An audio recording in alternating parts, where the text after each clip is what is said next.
சென்னையில் மழை ஓய்ந்ததை அடுத்து வெள்ளம் மெதுவாக வடியத் தொடங்கியது. ஆனாலும் சில இடங்களில் தண்ணீர் வடியாமல் இருக்கிறது. கடந்த 2015ஆம் ஆண்டு பெய்த பெரும் மழையில் சென்னை, கடலூர் போன்ற நகரங்கள் அதிக பாதிப்புக்குள் அடைந்தது.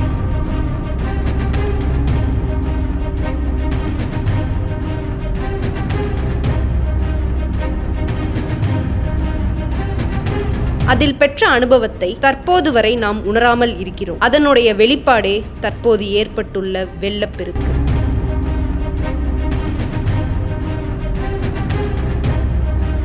இரண்டாயிரத்தி 15ஆம் ஆண்டு அதிமுக மற்றும் திமுக போட்டி போட்டுக்கொண்டு பேசிய விஷயம் மழைநீர் வடிகால் கட்டமைப்பு தான். ஆனால் தற்போது வரை அது நீடித்துக் கொண்டிருக்கிறது.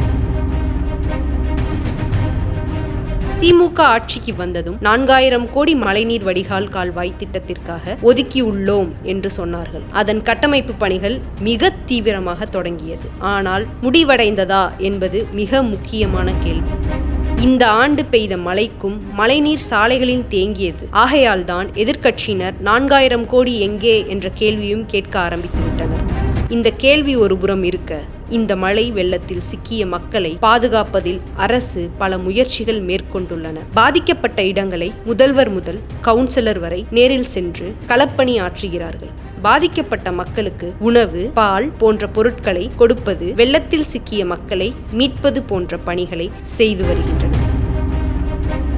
இதில் பல தன்னார்வலர்கள் களம் இறங்கியுள்ளனர். அந்த வகையில் சென்னை ஈஞ்சம்பாக்கம் பெத்தேல் நகரில் மழை வெள்ளத்தில் சிக்கிய மக்களை தன்னார்வலர்கள் சிலர் படகு மூலம் அவர்களை காப்பாற்றியுள்ளனர்.